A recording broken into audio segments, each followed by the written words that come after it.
Hello everyone, welcome back to the channel. Today we're going to be doing something again with Daredevil. I am a huge fan of the Daredevil series.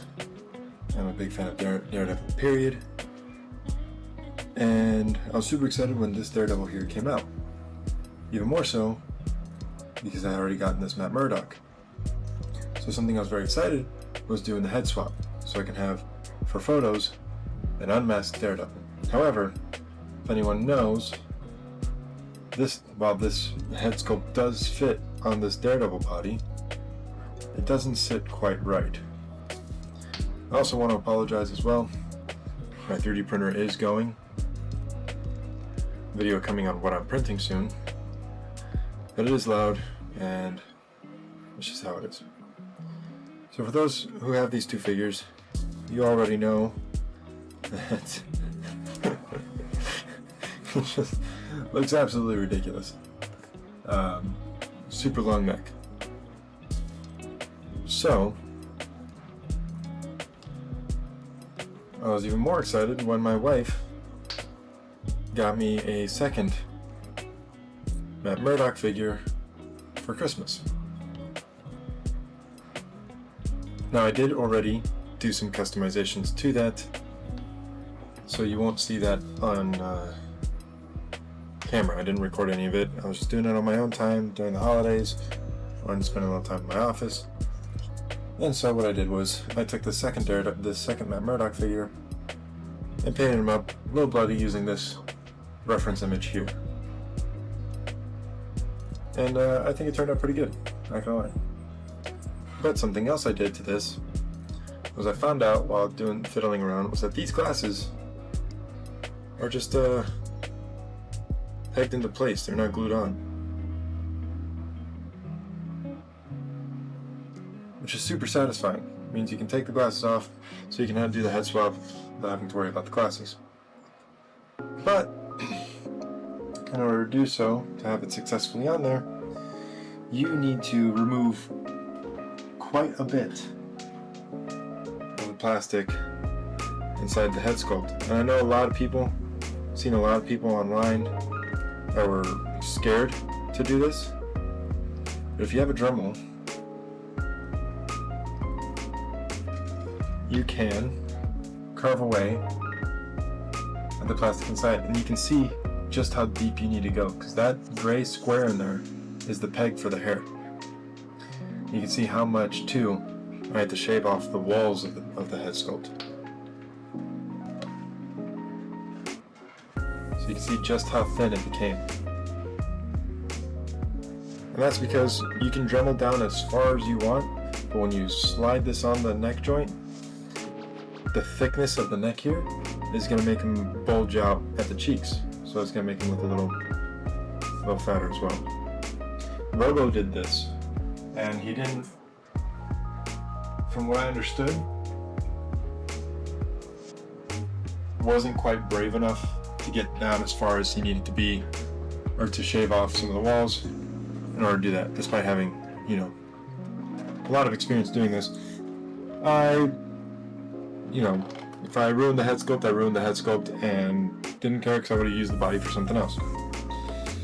Now, if you have a Dremel, this kit here, the carving and engraving kit, is what I used, and it worked fantastic. What I did was I used a lot of these engraving tools to chip away at the plastic, and then to get the right width, use this really wide one here. And that's pretty much the width that you need there, all the way through. And if you're doing this at home, and especially if you have kids or a dog even, this will whistle, a very high-pitched whistle when you're doing it. So I'd be careful and go slow, because you don't want to go too thin, because like I said, where the glasses are, that's just a peg port. If you go too thin, you could end up ruining the head sculpt. I got a little too deep there on either side, but I didn't shave away any of the sideburns, so it still covers that hole. And when you do this, it ends up looking really nice, because you want to get it to where the chin kind of meets the collar there. And it does look pretty good. Now, I want to have this Daredevil like this on my display. And I want him to hold the helmet.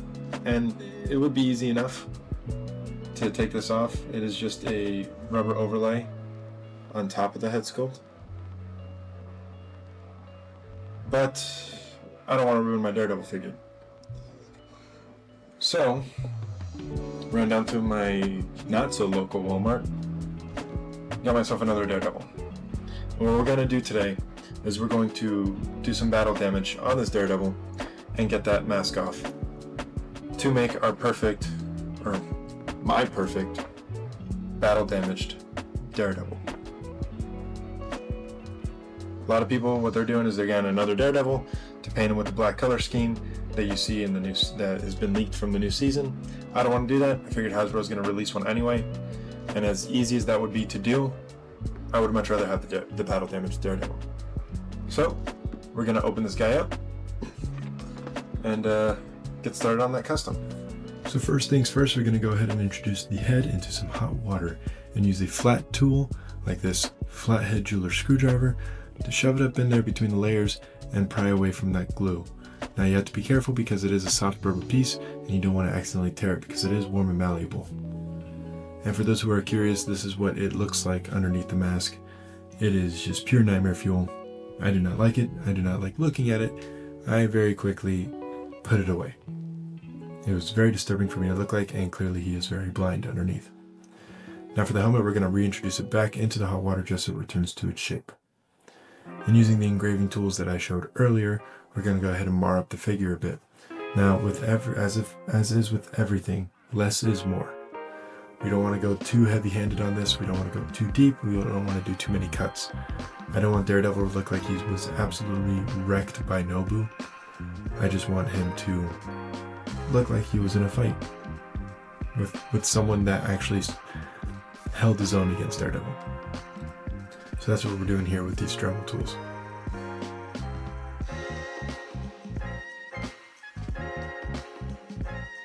These lines also serve mainly as a guide too for the paint.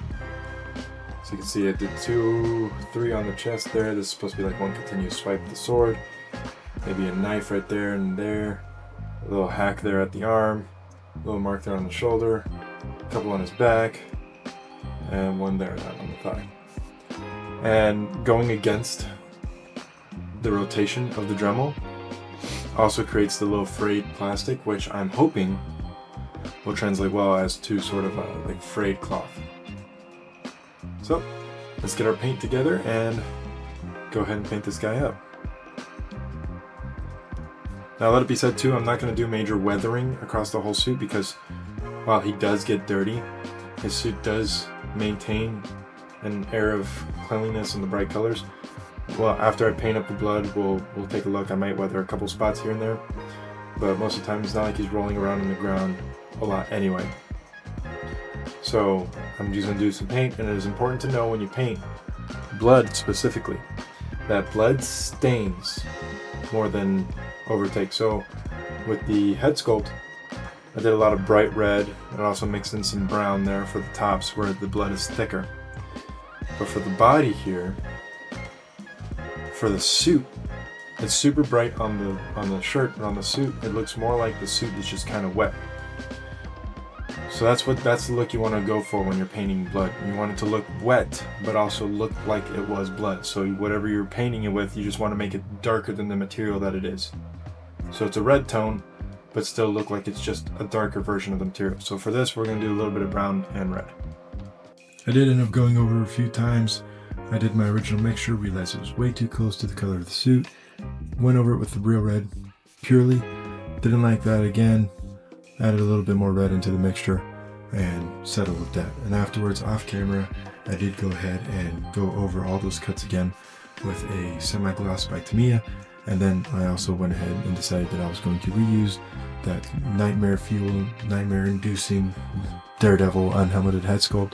And I did bloody it up a little bit so that way I could pop the helmet back on so I could have a full head-to-toe battle-damaged Daredevil for photos and for my shelf.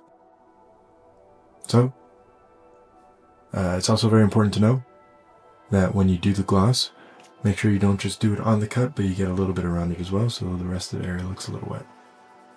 But with that, we'll just go ahead and move on to the glamour shots now.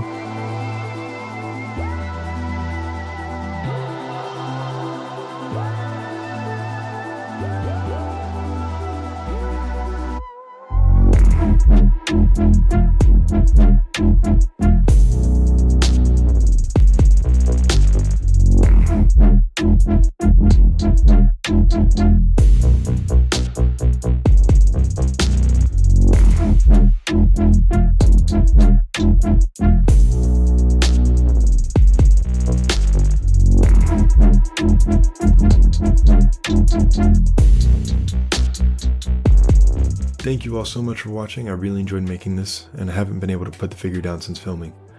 I'm super proud of this custom, and if you like what I did as well, make sure to let me know down in the comments below. And let me know too what you think I could have done better or what you would have done instead. If you're new to the channel, why not hit that subscribe button, bell notification icon so you're notified whenever I put out a new video. And while you're down there, make sure to check out the description as well. I have plenty of links to social media and my Etsy store where I sell diorama display bases. Maybe you'll find something you like. Thank you all again for watching, and I'll see you all on the next one.